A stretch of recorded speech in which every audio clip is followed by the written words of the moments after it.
Hello, everybody. We're going to get started now. Welcome back to BIOMES. It's the last of the semester. Really appreciate everybody coming out this semester, showing your support. My name is Gabriel Gadsden. I'm a third-year PhD candidate now. And going to introduce our three wonderful World Fellows that are going to be talking to us today. So first, before we get started, I just want to say, if you guys have any ideas about who you want to come speak for next semester or want to join a really collaborative team, BIOMES might be the committee you want to join, so think about it. All right, so now we're going to get back to our introductions. So first we have Smita Rakesh. Smita is a VP and partner at Social Alpha and an initiative to drive economic growth, social justice, and climate action through the power of entrepreneurship, market creating innovations. As the head of a climate and sustainability practice, she is also responsible for building and developing a portfolio of science and technology innovations across sectors. In climate change, mitigation, adaptation, and ecosystem restoration for socially and ecologically just transitions. Smita is deeply engaged with the global climate and clean energy ecosystems, designing and implementing institutional programs in public, private, and developmental sectors. She has conceptualized and built a full stack of innovation, curation, and venture development platforms in India to accelerate the transition of high-impact innovations from lab to market to communities, redefining the investment playbook of early-stage startups. Smita holds a master's degree in environmental science, was a Rockefeller Foundation Global Fellow for Social Innovation in 2016, and she also serves as on the board of Sustain Plus Energy Foundation, a nonprofit driving sustainable energy access and development programs in rural India. Please give a round of applause to Smith.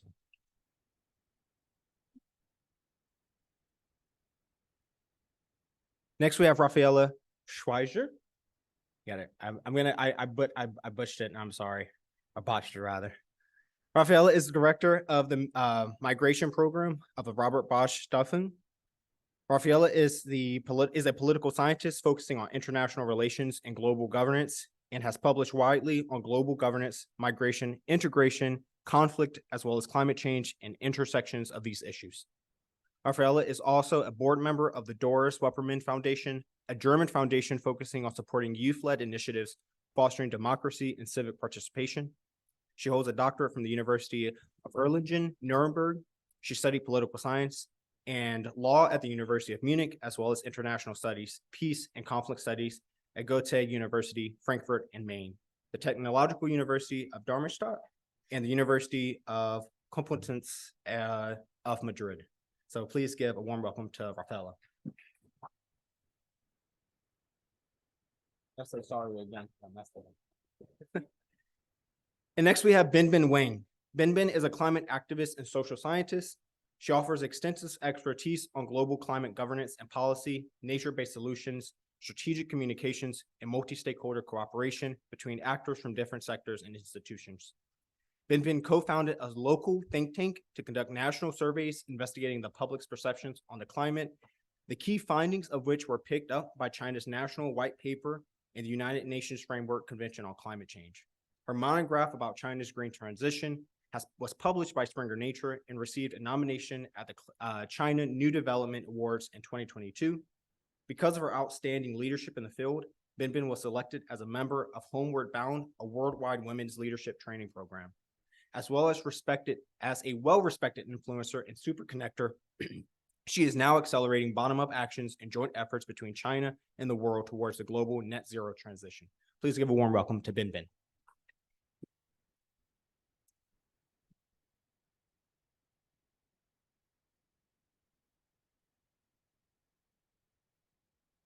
Awesome. Hi, everyone. My name is Phoebe. I'm a student here at YSE, and I'm helping moderate the panel. Thanks to Anastasia and the BIOMES committee for helping to put this together. And thank you, Smita, Raphael, Binbin, for being here today. Again, we have 40 minutes for questions and then 15 minutes for questions from the audience at the end. So I'll start with a little bit of a broad question, but what do you see as the greatest obstacle that we need to overcome in each of your fields?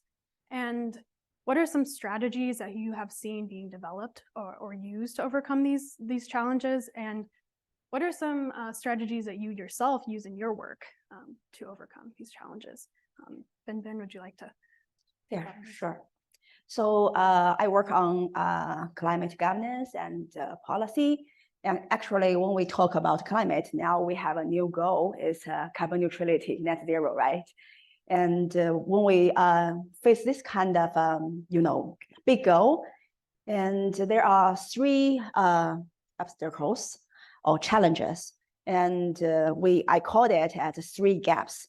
So the first one is the gaps between the goal itself and the pathway. Because carbon neutrality, net zero is a really fresh, new topic for all of us. So no existing pathway, and we should explore or co-explore together where we should go, especially different countries have different culture, different context. So there's no one cut for all. So this is the first gap. And the second one is for all countries, there are 136 countries. They have announced their carbon neutral goal.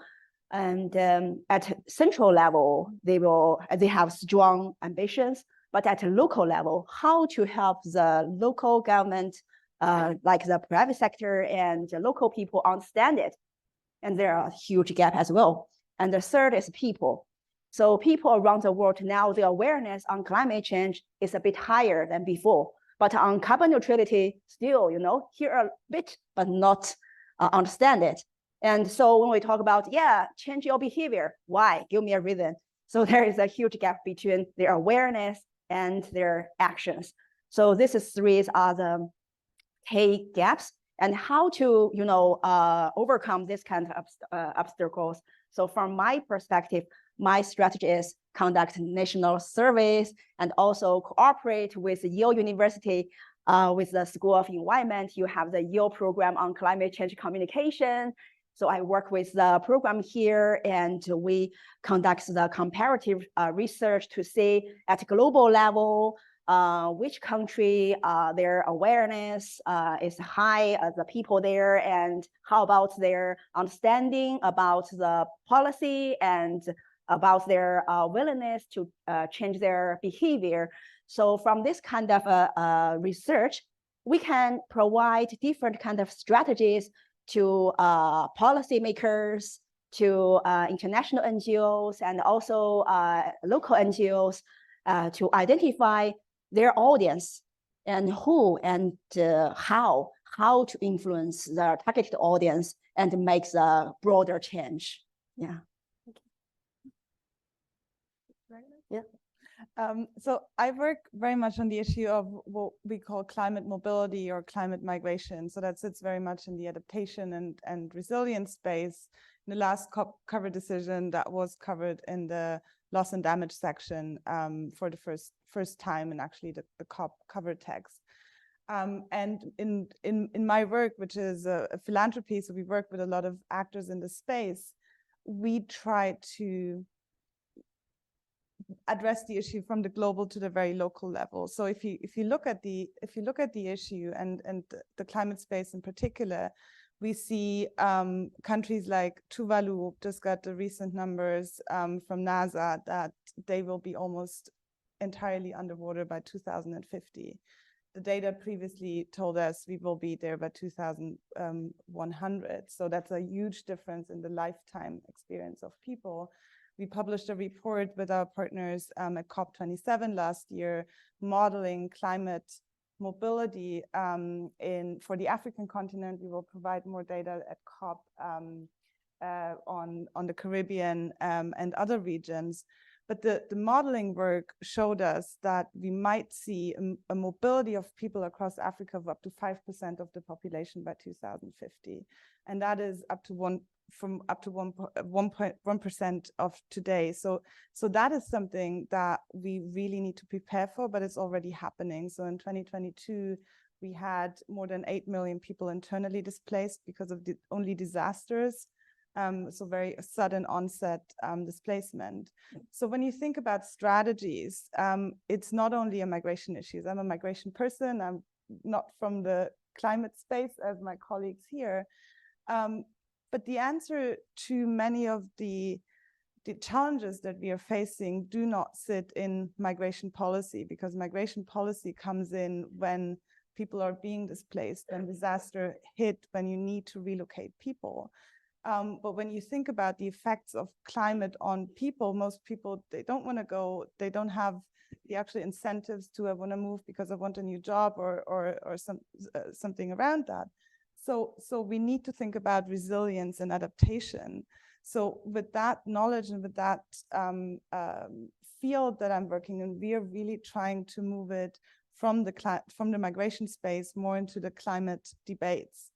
And when you talk strategy, of course, it's the COP process, it's the UN processes, it's also the security angle that is more and more coming in here, but then working with local communities. So one strategy that we've really invested in is working with mayors, youth leaders, bringing them early into those conversations that are quite new also in the climate process. So it's not me as a policy and philanthropy person explaining, like I'm trying to do today, what's at stake, but really affected communities coming into those conversations and sharing those with leaders all across. Thinking about financing, and I think that sits across, is how do you finance the local needs in large scale and large numbers that is not fed up in the global financial system where money flows through governments and official development aid and everything, where the local actors who actually know best how to prepare, adapt, build resilience often don't have access or cannot structure programs in the way they need to. So we're experimenting with a lot of partners like C40 Cities and the Mayor's Migration Council on how can you build different financing instruments with actually not so expensive programs that are locally designed and planned, and then how do you scale that across regions? So that's some of the things we are trying to do from the local to the very global. Great. Hello, everyone. Thank you for having us here. It's such a pleasure to be speaking to you all. As you probably heard in my introduction, I work on innovation in India. And I would say one of the biggest problems I see in climate space, but in development sector overall, is wrong prioritization or sometimes conflicting prioritization. And why I say this, I'll probably give you an example from my country and from the space that I work in. I'm sure you're aware of clean cooking being a big problem. So millions of people across the globe, 800 million in India alone, and about 2 billion globally, are still cooking with primitive fuels, with like traditional biomass-based fuels, which is harming their health, which is drudgery because they have to fetch that firewood, which is not the most efficient form of cooking. And it pollutes the immediate environment, but is also one of the biggest causes of not just premature deaths, but of pollution and leading to climate change and source of emissions.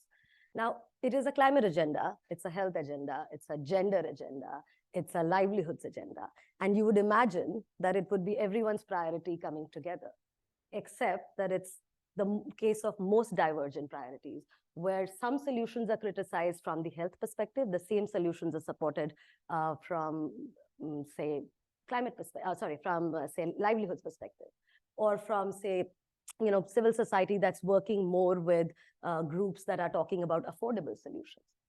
So the problem that I see is that when we think of innovation and when we think of especially tech-based innovation and science, we don't think of sophistication for the poor. We don't think of quality and affordability and a high user experience together, because we see them still as beneficiary and we don't see them as users or consumers of the solutions. So that's something that I see as a big problem overall in the development sector, and particularly when we speak of climate change, but within that energy access, within that, the other sort of problems of the developing world, which are not conflicting, but are in fact parallel. They need to be solved together. So what are we doing for it? And why do I believe in the magic of innovation? Is because we don't have solutions that, not as many solutions to the magnitude of problems that we have. And if we have them, they're not affordable or they're not in the markets. So I believe, and my organization believes in the power of innovation, but innovation which is more accessible, more inclusive, which is trying to solve more than one problem at a time, which is trying to be sustainable, but at the same time is addressing needs around menstrual hygiene, It's addressing needs around clean water and sanitation, and is addressing needs of everyone, despite what their paying capacities and ability to pay is.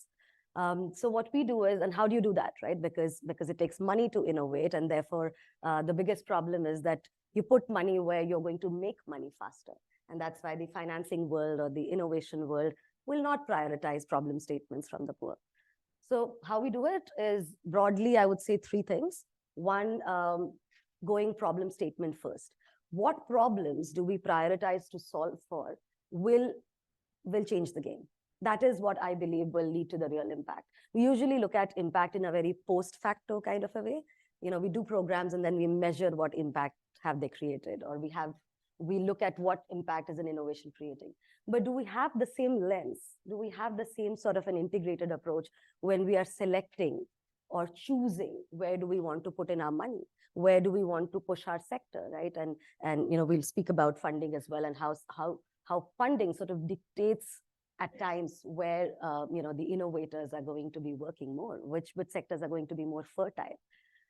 So first approach is to focus on the right problem statements and problems of people who are underrepresented, who are underserved, and markets that exist but are latent and need to be created and augmented. The second thing that we do is we're trying to blur the lines between the whole not-for-profit and for-profit space. And I'm not saying that they don't exist, but sometimes a lot of impact work is lost in this dichotomy of not-for-profit and for-profit. So what we're trying to say is, if it's an impact-first solution, can we borrow funding and approach an impact understanding from the philanthropic world, but the toolkit of the business world, so that we are looking at sustainable business model-based funding, but we have the risk appetite and we have the patience of philanthropy, right? And the third thing I would say is, most importantly, ensuring that we're putting the entrepreneurs first. So the innovators and the entrepreneurs who are taking those solutions to the market, how do we put them first and make sure we're not looking at returns on that investment, we're actually meeting their needs first. So I'll talk about some of this maybe later as well, but those are 3 main pillars of the work we do in India. Yeah. Thank you all. You all do very different work, but the connective tissue that your work revolves around is adaptation, climate, people, and collaboration. Can you choose one of these and speak to how it informs your approach to your work? Rafaela? I'm happy to start, and I think it connects very well with what Smita just said. It's all of this also in my work, even coming from the climate mobility lens, but I would put people-centered approaches first. And that sounds very nice, it sounds very easy to do, but it's not. Because how do we design funding? How do we design policies? It's usually the non-affected people who have this very broad policy talk. I'm sitting around a table and thinking about how a fund should look like, how programs should look like, how innovation should look like. And then something comes out as a very, I don't know, sometimes 50, 100 pages, terms of reference, and then you can apply for funding, and then you can actually do it. And I think some of the work that we are trying to do as a philanthropy, and also other philanthropies are increasingly going that path is, and also the work that you do is, how do we turn it around? How do we talk with people? What is the goal? And then thinking about the tools and the strategies of how to get there and how to create the most impact, and think that through from the other end. How do we get resources directly to affected communities? What are the tools they need? So one example is we've worked with youth leaders from all across Africa who are thinking about climate mobility as an issue, because many of them have been severely affected themselves. So we started an innovation challenge with them where they could, pitch their ideas, and we had no clue how the funding scheme or anything around that would look like. And we co-designed it with them. And now it's like very much, I cannot even give you the detail because it's very much out of our hands, because they are in their group really thinking about how they want to use the money, how they want to work on it. They're getting fellowship support so that they have also the time and resources to do that kind of work. And I think there are more and more programs that exist like this, but it's just beginning to hand over the decision-making also over resources that exist in that space to communities. Another example is the climate resilience fund, which it's huge, and the donors have last year handed over the decision-making of actually who is being funded to communities of leaders from the space.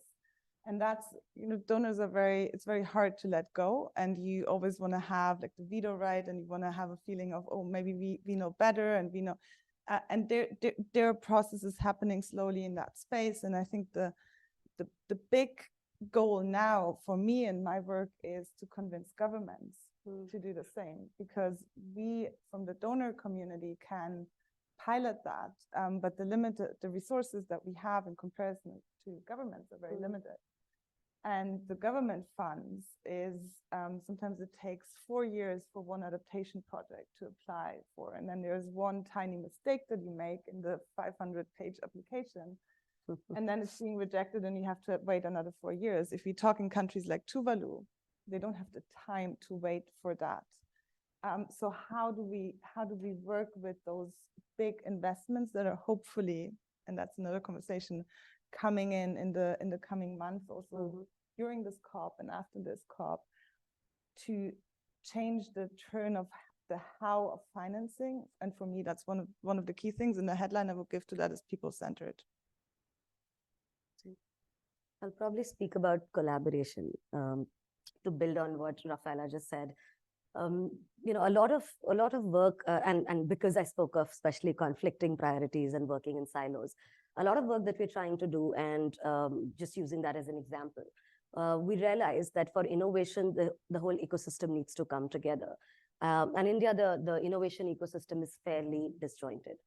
So what we need is, we understand we'll bring in some resources, but seed capital alone is not going to spur innovation in a sector that has been historically unaddressed. So what do you need? You need an assurance that an entire ecosystem will back if someone is putting, because more than money, it's the time that an innovator invests in getting a product ready, especially if you're talking of product-based solutions and not just services and platforms. There's a very, very long R&D period, as maybe some of you would understand. So what is important is, how do we make sure that the entire ecosystem is backing them? And what we try and do is work with actors from across the spectrum, so that while we become the facilitating sort of a body, and we put in our own investments and our own sort of infrastructure to support them, how do we make sure that it isn't just an agenda that we are fighting, that we are sort of working on alone? So, for example, industry players, when we work in clean energy, we work with some of the big utilities in India, so that the kind of evaluation and assessment and technical feedback that can come to the innovators and the SMEs, the startups, comes in much early on and shortens their learning curve. But they also are potential customers, potential market for those solutions. So that feedback matters so much more, and sort of connects that entire path to cut short the path to commercialization and connects the market closer. Similarly, when we work on climate solutions for waste management, or say, sewage management, then we work very closely with urban local bodies. And it's important to factor in what their understanding of what is the kind of solutions they want to see, and for the innovators to learn that faster, and if possible, build that into their product offerings, so that it's not so much of a trial and error kind of a process. And then working obviously closely with other investors, seed investors. So we do grant and equity funding, but we only do pre-seed and seed investment, not big ticket sizes, a maximum of, I'd say, 500K kind of ticket sizes. So what is important is to bring in investors for follow-on rounds for equity, sometimes working capital support from debt investors, other grant funders that are required to support those programs.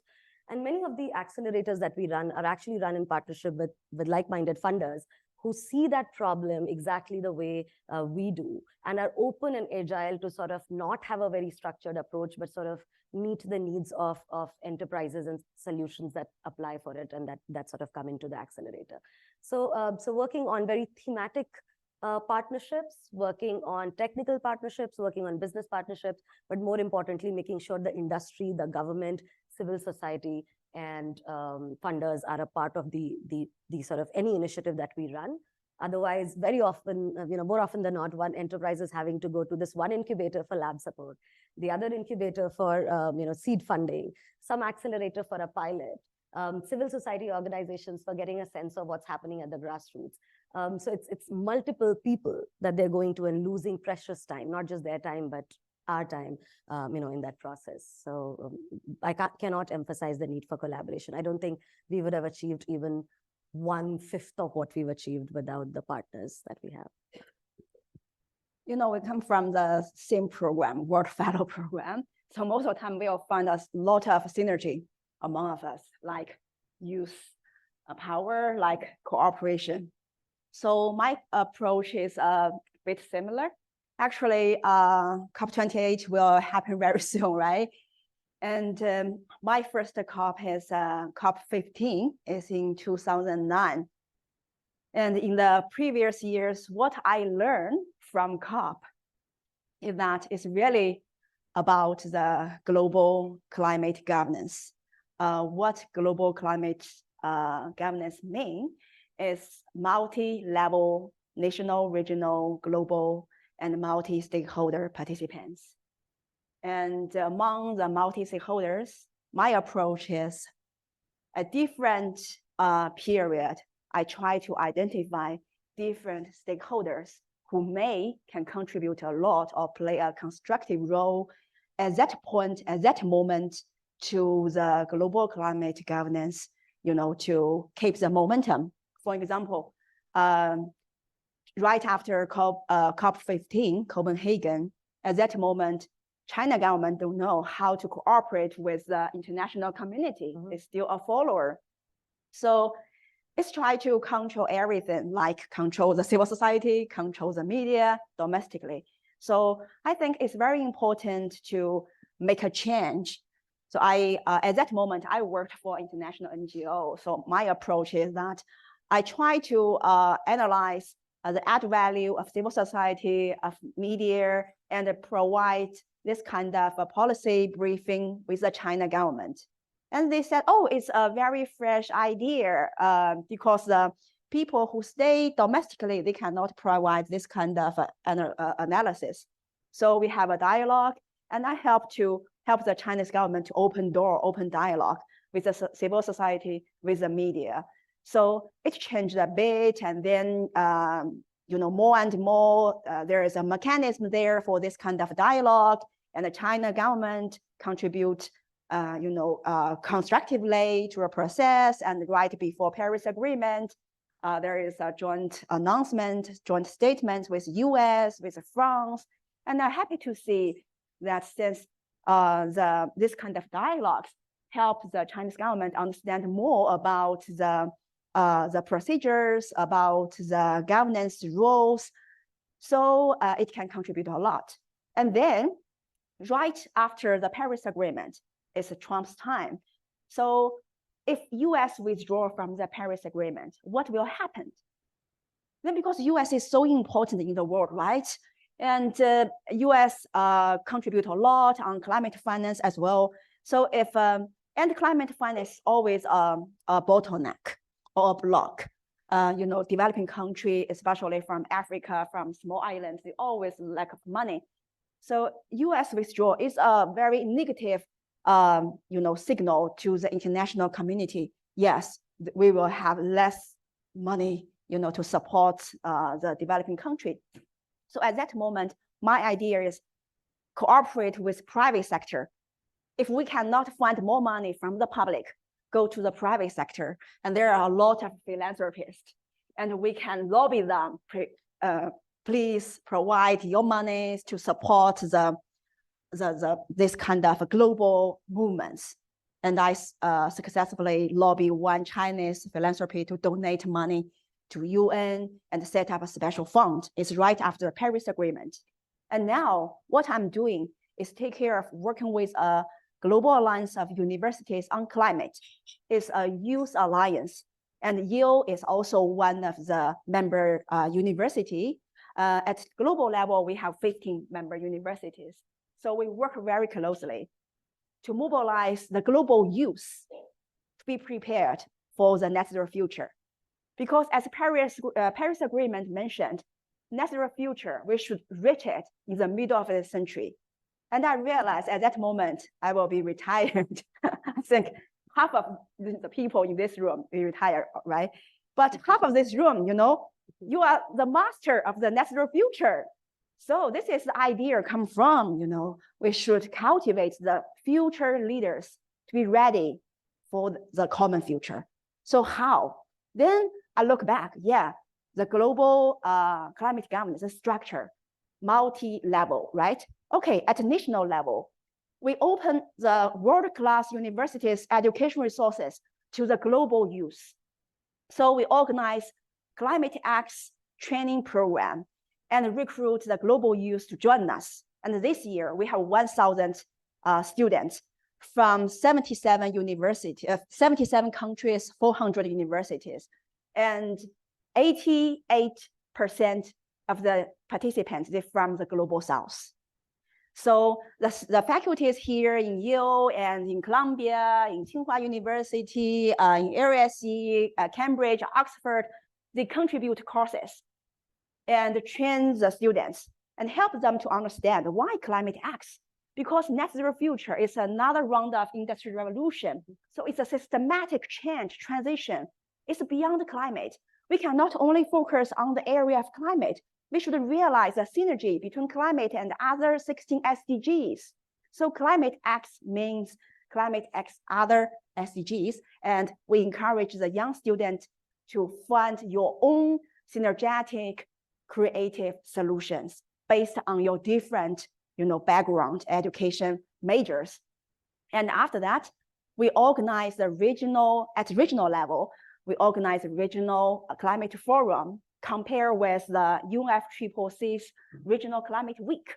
The Regional Climate Week is for the climate activities, but we should help the people understand the climate reality, science-based climate reality in the continent, which will host COP this year. Like last year is in Africa, this year is in Asia. So COP should also benefit the people in the continent. And the faculties, the students can contribute. And then at global level, last year, the Alliance co-initiate Global Youth Climate Week with 100 global partners. It's, every COP, the pre-week between COP is Global Youth Climate Week. And as an individual or organization or institute you care about youth, please organize your own event. And you can register in the website and you see each other, support each other, and voice out together and keep the momentum for a successful COP. And I learned this idea from New York Climate Week. And New York Climate Week is the people around the New York, the UN building during the UN Assembly, right? And this idea is during the COVID. So it's a hybrid event. And we encourage the global youth around the world organize their own events, help the local people to understand the ideas. And this year, the 1,000 students joined the training program. They organize their own events. And the global partners, they contribute their own. So it's just finalized, just last week. And this week is COP.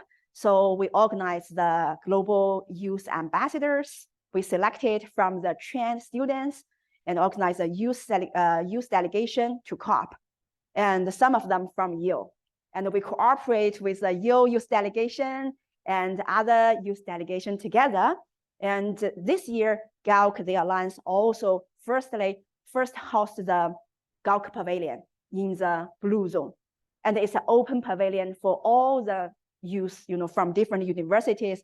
It's a shared area. You can organize your own events and voice out. The venue in the Blue Zone is so, it's like very limited resources.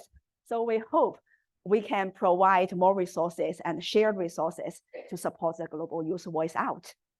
So this is, you can see it's a multi-stakeholder, multi-level, and you identify the key stakeholders and in the particular moment, and you can also try to understand, wow, this is a structure and where I am and how I contribute.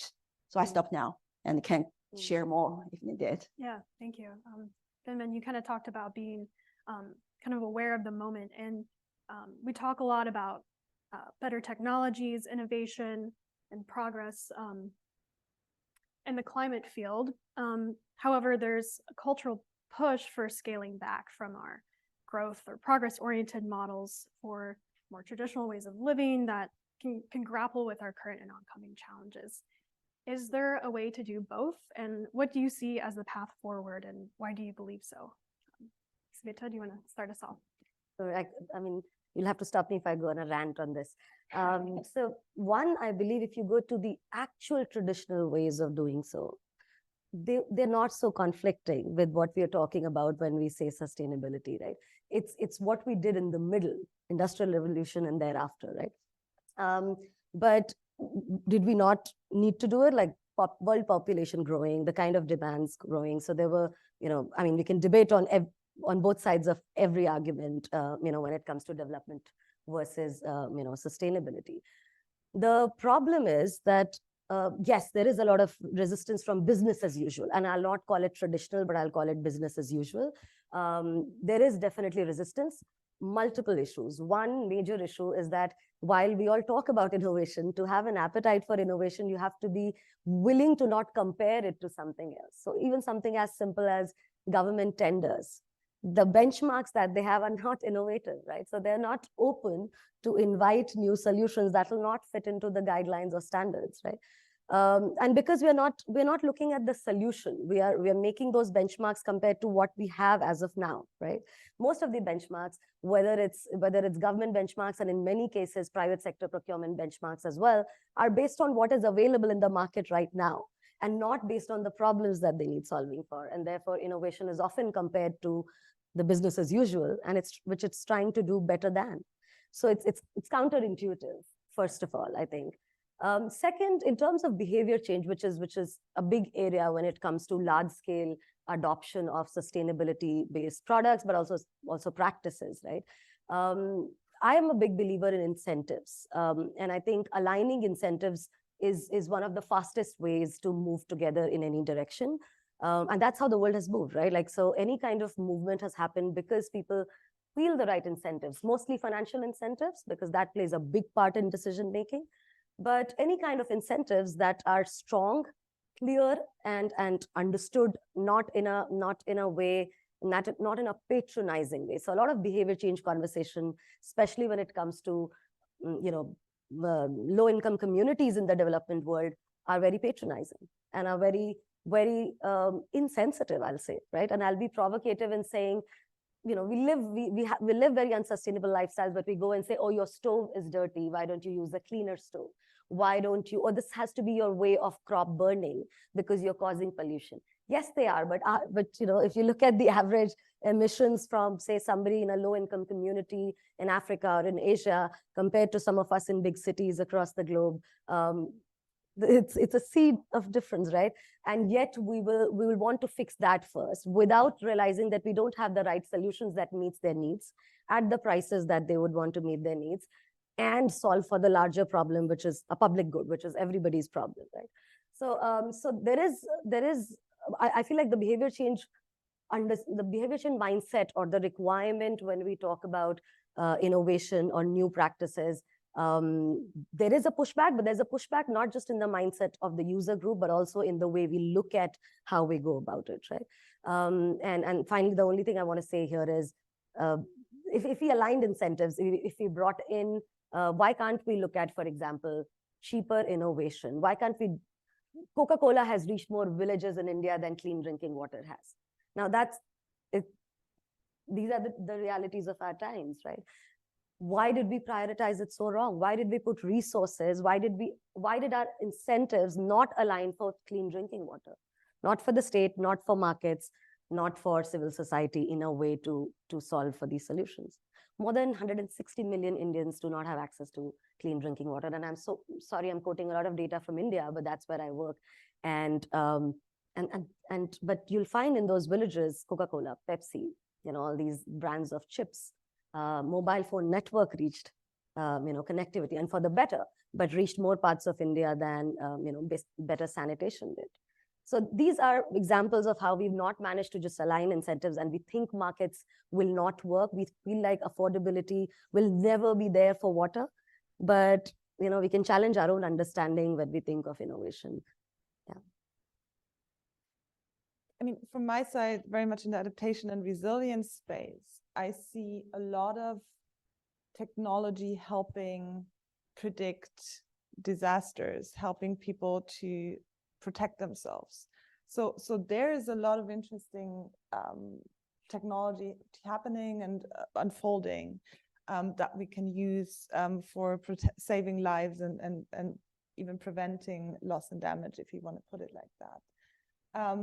I'm not an expert on commenting on the technology for carbon neutrality, but my senses, and being European and also looking at the corporate field in Europe, is from my humble analysis is that a lot of companies, and my philanthropy is associated with the private companies, they are really trying hard, but they will never get to entire carbon neutrality with the products they are producing at the amount they are producing it with the demand that is out there. Yeah. I think that's just a reality. That's a goal that is formulated. There are all the nice reports. Those big corporations are trying, some of them harder than others. But I think as long as consumption and demand is there at the scale that we have it, there will be, that will not be entirely carbon neutral. Mm-hmm. And I think that's just something that we have to accept or heavily change behavior. Mm-hmm. And my sense is that the debate is not there, and that we cannot, continue the lifestyle that we're living entirely with just through solving technology. And it's a big debate in Germany that you have between the different political spheres, probably here in the US too, is can we solve it with technology or not? And there we are clashing, and we are not really moving forward on many of the climate goals that have been set. I think the goals are clear, but the how is still a debate. And for that, it needs the scientists, the experts, people like here in the room, who help bridge those gaps and who help having those conversations that are beyond political, but that they're being held very political on the national and even the more local context in terms of which investments to allow in a certain context, which companies to allow to settle, in terms of regulation and all of those things. So I will focus on culture. I have some very interesting story to share with you. So first of all, there is no one cut for all, right? And when we talk about culture, is on behalf of the traditional lifestyle. Traditional lifestyle also have both sides, like bright side and dark side, like everything. So in most of the traditional lifestyle, human really rely on nature. And like in China, in the traditional culture, Chinese people save water, save energy, and plant a lot of trees and love nature a lot. So my mother always curious about my work. I try to, tell her about what climate change is. It's too complicated. It's a kind of a scientific, topic. I cannot understand it. Just let me know what I can do. I say, okay, save the water, turn off the light, and save energy, use the green transportation. She said, hey, stop. I know that because it's our traditional culture. So you can see, I think it's everywhere. When we talk about the elder generation, they know because it's what they use it to do, right? But so this is the question mark we should keep in our mind. What's new? What else we can help the people for elder generation? They can really realize, oh, climate, some new climate action, like maybe technology, maybe from philanthropy's perspective. Yeah, we should rethink what kind of new area. This is why creative idea is so important. And at the same time, another example is when we talk about like climate action, there are three R principle, right? Reuse, recycle, reduce. And at the very beginning, I usually to talk with people because I work with the people, and I think people-based solution is so important. I used to talk with people, and because it's UN, it's some international organization have this, they created this kind of principle to try to educate people.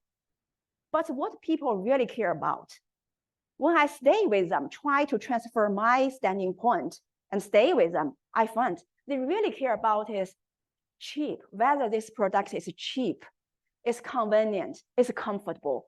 So it's not 3R, it's 3C.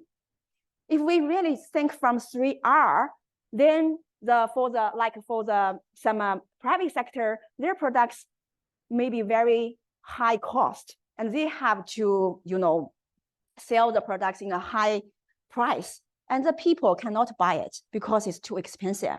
Like this is why so many climate friendly or environmental friendly products is not so easy to sell out. But if we stand on the people, with the people, we understand their points, then we try to make the balance and find the way from both sides. And then maybe we can find the win-win perspective. So the solution is try to change the standing point and not only think from the technical people, from the philanthropy, but also really think from the general public, what they think of, what they need, what the local people really looking for. And for us, I think not only as the World Fellows, but also as the students, as the faculties in Yale, let's find the bridge, let's find the balance and provide more solutions for both sides. Yeah, thank you. And very quickly, could you describe some qualities that you valued about yourself coming into this program and something valuable you've learned from a co-fellow?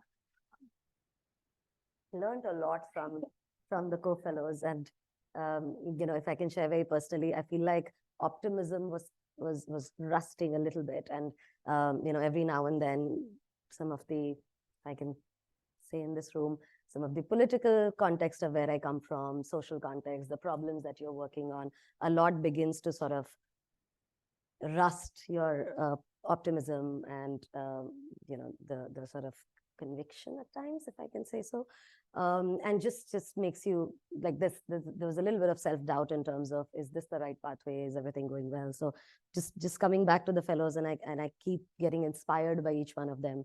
Many of these conversations that we've had in the last few months have been extremely inspiring, and I feel like it's shaken off a lot of dust and rust, so to say, from I feel like I feel more strength in what we're doing, and that there are all these voices from across the globe working in different sectors. Many of them are working in such extremely challenging setups, and so that sort of has been very rejuvenating and reinvigorating. Yeah, quality, I don't know. Probably just persistence is what most of us have in common. Yeah. Maybe that, and just to add something to it, I think because we all spoke about coming out of the silos of the many issues, and, many of the fellows are working on peace and conflict, on climate. I work on migration, some women empowerment, very local to very global debates that we are having. But there's so many issues that we have in common, and there's so many approaches that we think about that we bring in from the different angles. So really learning from each other, and also came here a bit. So my work is a lot about investing in ideas, coming up with new ideas and new approaches. After years, you feel a little bit tired because constantly, where should that come from?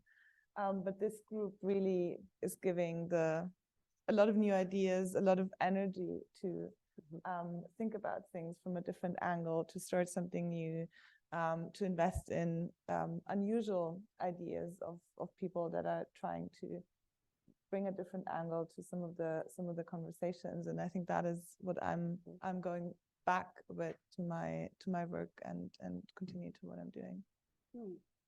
So what I learned from those lovely fellows is just to show your true heart with love and trust. And it's so important because the world now full of blame games and, just push ahead the responsibility to other countries' shoulders. And actually, when we talk about, before I joined this program, I also have this kind of mindset. Oh, yes, for example, if we talk about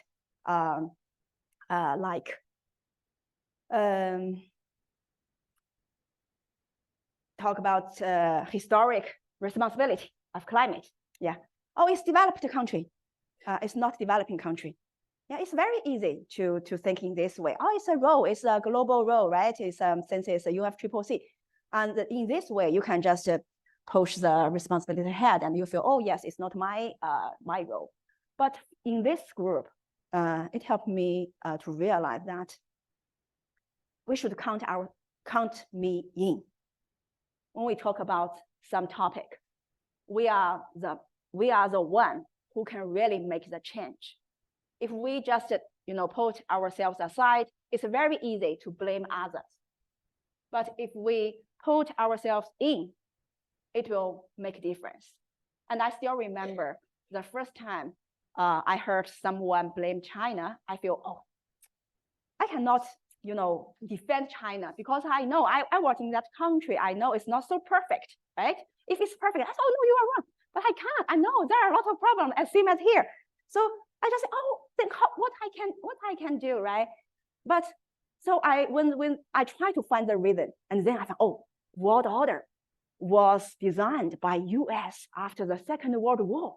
So I say, see, it's US made the world order. And then China just try to learn from you. And now China rich and you blame China. And then the professor said, yes, you are right. But if you think in this way, see, China is only follower? No, China also contribute in the process.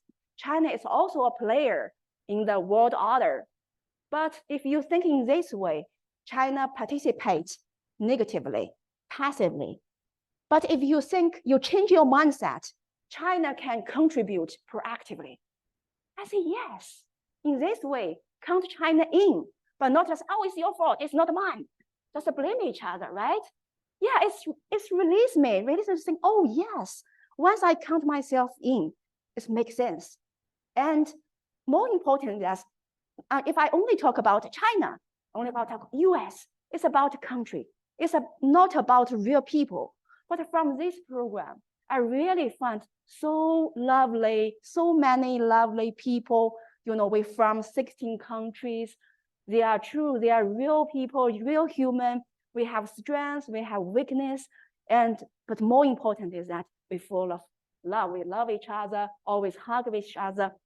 And then we made strong, deep connection. And when we back home, we know we have close friends in these countries. And sometimes, I always said that someday we may change the world because our friendship. I know this because John Kerry and Xie Zhenhua, the special envoys in US and China, why they can come together, work together, keep the negotiation ahead, is because they have personal friendship for more than 30 years. So this is also what I want to share at the end. Before your questions, please do open your heart, open your mind, make more friends as possible. And one day your friends will together with you to change the world. Wow. Thank you so much. Yeah, we really only have time for maybe like one question. I think we don't have any time Okay. for questions, but luckily for us, these three folks, you're still here for a little while longer on campus, right? Yeah. So maybe join us in thanking Smita, Rafaela, and Binbin today. Thank you. Thanks so much. And you can still find them and ask all of your burning questions, maybe out in the hallway. We do have a class coming in. Thanks for everybody. If anybody came to every biomes this semester, thank you, and we'll see you in the spring. Thank you so much. Thank you. Thanks, Phoebe.